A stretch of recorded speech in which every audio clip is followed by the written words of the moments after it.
Theirs is a job that is not always front and center in our minds, but it's important to us, to our nation, to our way of life.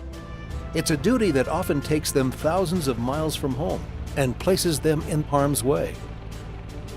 And these days, when they return, it's not to ticker tape parades or massive celebrations. They return to a life of uncertainty. They don't ask for much, just a chance, an opportunity to carry their own weight in a country they've risked their lives to protect. That's why Helmets to Hardhats exists, a program that is bringing to our nation's best a chance at more than just a dead-end job when transitioning to civilian life. It's giving them a chance at a real career in the trades. Back in past conflicts that we've had, where our young heroes have come home and had nothing to do except hit the streets. The program was designed for them, for you, the servicemen and women, the heroes of our country. We want you to work with us.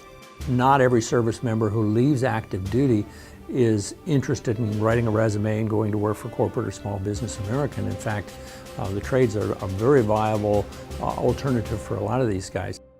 Our veterans are returning to an America in shambles. The promise of the American economy has faltered, and for the first time in many of our lives, we are failing to see the promise delivered to our nation's best. Cities and towns are folding. Businesses are laying off workers and sending their jobs overseas. Unemployment is high, especially among the young.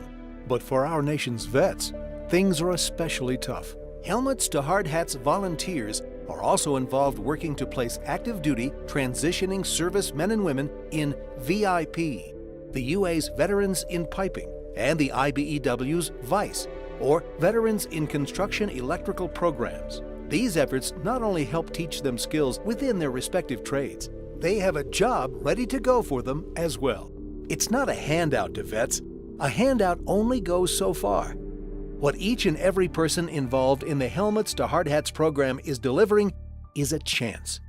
A chance for guys like Richard Sarge Harris, a Vietnam vet who found himself on the streets, forgotten and struggling.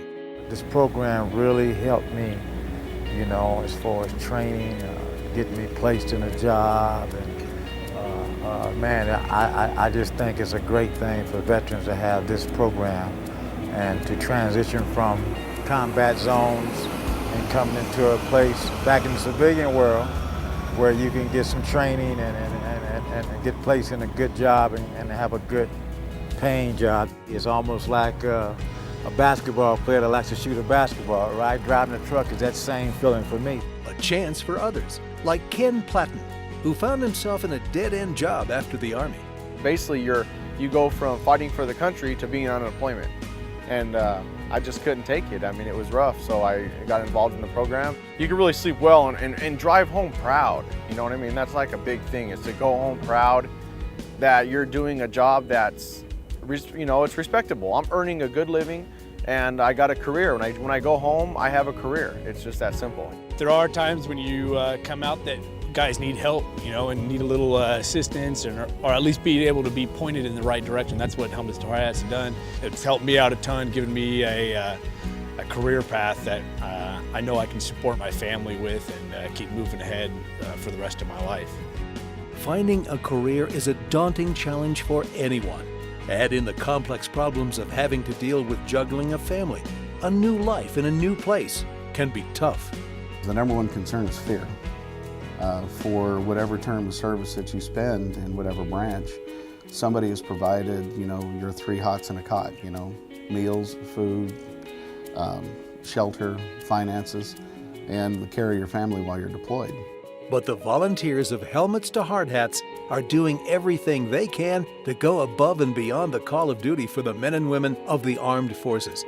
People who have seen life at the edge of civilization, from volunteering at TAP classes at their local military base to coordinating apprenticeship programs, from employers who believe in Helmets to Hardhats and open their doors to our returning heroes. These are all real people who do the most important work helping our veterans come back the right way. It takes boots on the ground. It takes individuals in every location throughout the state that there is a military base to be outreaching so that they can get to the soldiers and provide them with that information. The people that are doing this are not doing this because they get money for it, believe me. They're doing it totally for their love and respect for our industry, for our jobs, for the careers, for the veterans. They're hard workers. They report to work every morning before the shift. They work the day, they work all day, and they go home at the end of shift. They work safely and productively, and I think they set good examples for other young people to follow that culture.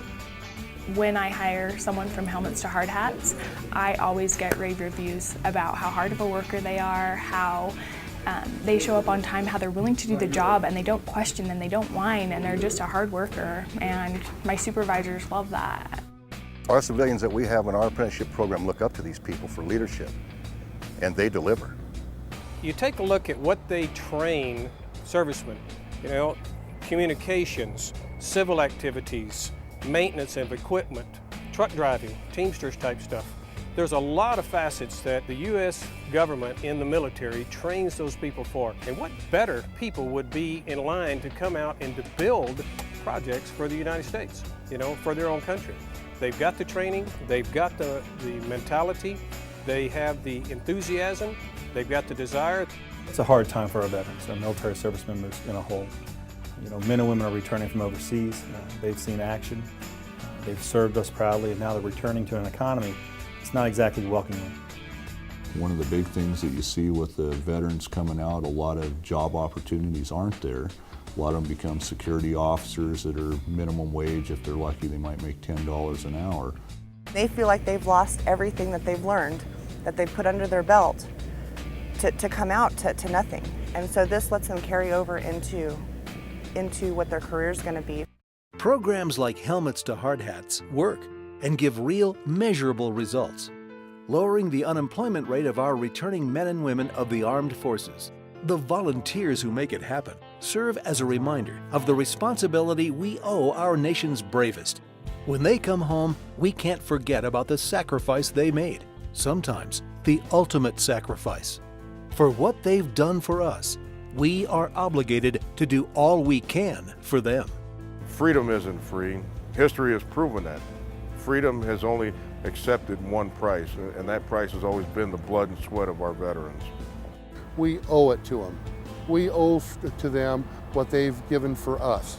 We owe it, and there's not enough that we can do for them. In truth, H2H is nowhere without these people who give their time, effort, and energy, and wish they could give even more. Some call it patriotism. Others just call it love.